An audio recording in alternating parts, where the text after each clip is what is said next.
Hey guys, it's Nicholas here from upgradetolife.com and welcome to this video which is called Neville Goddard's Secret of Failure. This is going to be a really important video for most of you watching this because I hear this oftentimes that people tell me, oh yeah, like I imagined for 2 weeks but nothing is happening. Oh yeah, I imagined for 2 months but seemingly nothing is changing yet. And also, Neville was aware of this, that for some people it seems like that no matter how hard they try, no matter what they do, no matter what they apply, no matter what they read and do and all of that, they just can't manifest their goals. And he realized that there is actually only one cause for that. And I'm going to explain that to you right now in form of, or with the help of quotes from Neville Goddard.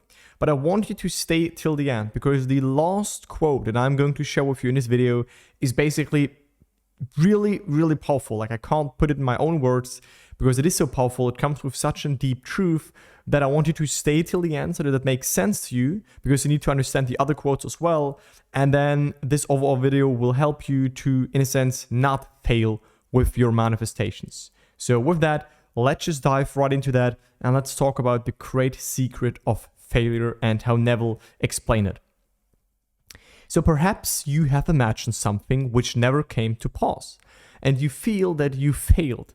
But I tell you, there is only one cause for failure, and that is the absence of the feeling of naturalness. It takes time for an assumption to become a fact, and the desire is fulfilled proportionate to the degree of naturalness of the feeling of possession. If something does not feel natural to you, it is not your nature. So the feeling of naturalness is quite a big topic. I have an entire video on this. I will link it above right now if you'd like to check this out, where I basically explain that through the repeated imaginary experience of that end, right? Let's say I want to be financially secure. I come up with an act that implies that I'm financially secure, such as, paying at a store with my card, but don't even looking at the price, just giving the card and not caring about what it costs, which could imply, right, if you like that scene, that I'm financially secure, right? For me, it implied that I had this scene for a while. And then after doing this again and again and again, and sometimes even again and again, at some point, it's inevitable that you reach this feeling of naturalness. And then, like Neville said, it becomes your nature. But if it does not feel natural to you, it is not your nature. But what we have to understand is that only what is our nature, aka only what is the state that we have alive within us, can be expressed, can be mirrored back to us. So if a state does not feel natural, if it is not part of us, or if you still, in a sense, keep it at a distance by looking at it, by wishing it, by hoping for it, and all of this stuff, then it is not us, and so it cannot externalize, right? Let's keep going. Your assumption must be a maintained attitude, and if for a moment you lose the mood, recapture it. And if you lose it again, feel yourself back into the feeling until the mood becomes so natural your thinking from that mood is normal. The great failure of most truth students is that they are perpetually constructing but deferring their occupancy. When entering your desired state, feel its presence surround you. This is very important to understand, right? So an assumption, right? If you want to assume that you have what you want to have or that you are who you want to be, then this, and Neville even said this is oftentimes not a single isolated act where you assume it, okay, and then that's it. No, it oftentimes, requires this persistency basically in this desired state until it becomes natural, right? So it's a maintained attitude. And this is something that I always tell my students, that if you fall out of your state, if you experience yourself reacting, if you feel yourself being triggered, which are indications that you are not in your desired state, that is in a sense not harmful, right? As long as you don't dwell on that and fall back to the old man, to the old state, the only thing that you have to do is to recapture your desired state, to go to kindly, gently shift back into it again so that it is natural again, right? You feel yourself back into the feeling until it becomes natural so that you start to think from it again, right? You start to see the world, you view the world from already being the person that you want to be. So, and the great failure, right, is that most people also, when they have a state that they want to shift into, they construct it, right, and they think, oh yeah, this and that and this would be great and this, but they don't occupy it.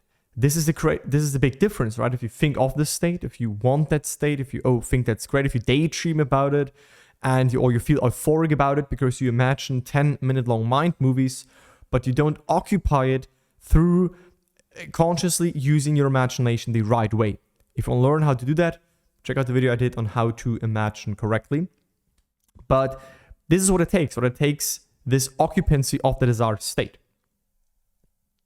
Then become so one with the state that your thoughts flow from it. Persist in viewing the world from that state and will harden into fact.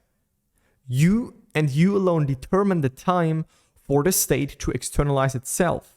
If your mind is so disciplined that it cannot be turned or diverted, your heart's desire will be outpictured on the screen of space, meaning in the three-dimensional world. It will be mirrored back to you if you basically remain in that desired state, right? If you go back and forth constantly, then what do you expect, right? Your life can only give you what you are within. And the amazing thing is, people oftentimes worry about their thoughts and their emotions, and they think that they're a hindrance and all of that, but they forget that, first of all, you are not your thoughts and your emotions, right? They come and go. You are aware of them, you can watch them, which means there is already you can already observe them, which means how can you be something that you can observe? That's not possible. And also, if you shift into a new state, an entirely new set of thoughts, beliefs, emotions, actions, results, manifestations automatically will come just by you entering this new room, by you entering this new state until it becomes natural, right? And even Neville's saying here, persist in viewing your world from that state, and it will harden into fact.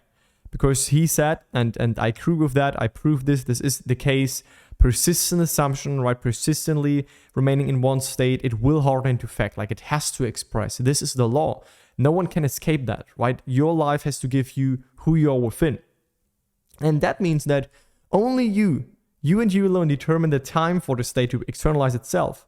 Right? So if it does not feel natural, then it's in a sense your fault because you don't occupy that state the right way or correctly and long enough so that it can externalize.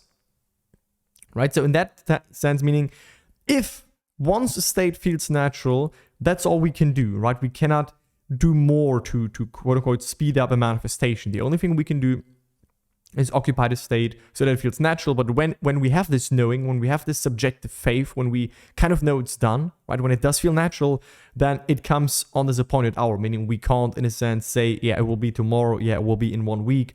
This is not really up to us, but we won't care about this because it does already feel natural to us inwardly.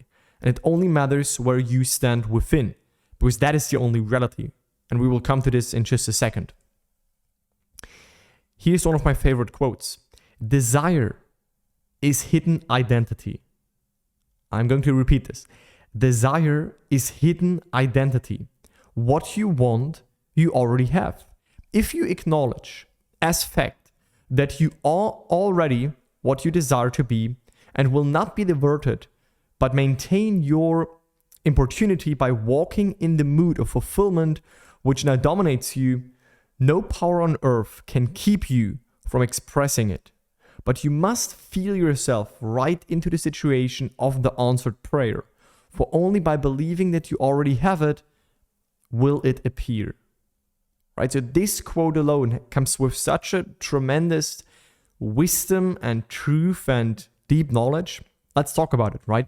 Now, Neville's saying desire is hidden identity. What you want, you already have. I have an entire video. It's an in-depth explanation on what this actually means. I will link it above right now. One of my favorite videos, to be honest, because it's meaning that what you desire, it's already available for you. It just waits for you to be shifted into. If you desire something, it's already available, right? It's your hidden identity. It's an unmanifested identity, an unmanifested state. So if you acknowledge that, right? If you basically assume that you are already what you want to be, and you don't let anything shift you out of that knowing, and no matter what someone says, no matter what is happening around you, then no power on earth can keep this state from expressing itself. Only you, right? You are your own enemy. That's literally what is going on here. And now this is the point, right? You must feel yourself right into the situation of the answered prayer, for only believing that you already have it will it appear. How can we do this, right? How can we feel ourselves right into the situation of the answered prayer? Not of we getting our goal, but we already having our goal, we already being what we want to be. We can do this through our conscious use of our imagination, right? We can imagine something that implies we are already what we want to be, or we have already what we want to have. And again, no one of you can tell me that you can't do this, that you can't imagine, that you can't inwardly hear a thing that implies you have it, hear congratulations, see a scene, come up with something that implies that you already have it. This is not possible because everyone's core being is imagination, so you can consciously access your imagination and imagine something, that implies the end, right? The time it takes your assumption to become fact, your desire to be fulfilled, is directly proportionate to the naturalness of feeling of already being what you want to be, of already having what you desire. The fact that it does not feel natural to you to be what you imagine yourself to be is the secret of failure, right? So constantly, doubting, constantly dwelling on old states, undesirable states, constantly jumping between states, constantly, second guessing, all of this stuff is basically just indicating that it does not feel natural to you, that you don't stand in this deep conviction that you have or are what you want to be or have. That is what Neville explains us here, like the secret of failure. This is why people don't manifest, because their goal, their desired state just doesn't feel normal for them. It's not basically obvious to them that they have what they want to have. And now comes the final quote. Imagining yourself being what you want to be or having what you desire. What you truly and literally must feel is that with your imagination, all things are possible. You must realize that changes are caused by a change of consciousness. Once you know that consciousness is the only reality and is the sole creator of your particular world, and have burned this truth into your whole being, then you know that success or failure is entirely in your own hands. Whether or not you're disciplined enough to sustain the required state of consciousness in specific instances has no bearing in the truth of the law itself, that an assumption, if persisted in, will harden into fact. And I think that this is such an amazing quote to conclude this video, right? So, right, you must realize that changes are caused by a change of consciousness, right? This is always what I teach. This is especially what the free masterclass that you can find in the first link in the video description explains and touches base on, is that the only thing that you have to focus on, the only thing that is your job to do, is to shift your state, is to shift your self-concept, is to shift who you are within, right? Is to shift your identity, is to shift into a new state where you basically inwardly already are or have what you want to be or have, right? It requires this deep change of consciousness, not just a change of the surface levels by you acting as if and stuff like that. No, you really have to be it within first. Only what you be, you get. And once you know that consciousness is the only reality, which means once you know that wherever you stand within, that is the only reality. Why? Because the world is echoing, is mirroring, is basically the shadow of what you do within. Meaning where you stand within consciousness, there you are. If I imagine myself right now being wealthy, being healthy, being loved, being wanted, in that moment, I am within consciousness, I am there. This is my only reality, right? So, and if I remain inwardly there and dwell in that state, even though externally there is no proof of that, the shadow world, the mirror world, the echoing world has to reflect it back to me. So how can this be reality, right? If it's an echo, if it's a mirror, right? The mirror is not reality. If you stand in front of a physical mirror, then you have to smile first. You have to wave your hand first. You have to, like move first before the mirror image mirrors this back to you, right? So you are the reality wherever you are within. And that is basically the creator of your world. Right? And this has to be burned into your whole being. This has to be really deep ingrained understanding before you can actually start to make profound changes to your life. And then it's obvious to you. You can then swallow this pill that success and failure is in your own hands. It's no outside force to blame, not the government, not your friends, not your family, not your partner, not everyone, not anyone and not your coaches, not your mentors. No, at the deepest level possible, right? It is you. So I'm not saying this to, indicate that, I know, like when I teach my students something, that it's their fault when they're doing something wrong. No, what I'm there to help people. But at the end, what you have to acknowledge, what you have to realize is that you determine your own fate, that you are responsible for how your life plays out, right? That there is only one cause. It's not that there are two causes. Not that, these stars out there, that the tarot card on that you look at, or that whatever the signs that you see, that they indicate something. No, it is wherever you dwell within, in which state you dwell, which is expressed. And once you acknowledge that, once you test that, once you prove that, you will free yourself, which is why Neville also called this the law of liberty. And yeah, this law is that an assumption, if persistent, will harden into fact, right? An assumption, even if it has no physical evidence, even if there's no proof, even if there are no signs and indications, if you still persist in that hidden identity, in that invisible state, right, it has to express, right? If you remain in that state, if it feels natural. And so we basically, with all of that, we covered the secret of failure, right? It has a lot to do with naturalness, with knowing, with like that your desire is obvious to you, that you kind of know it's done.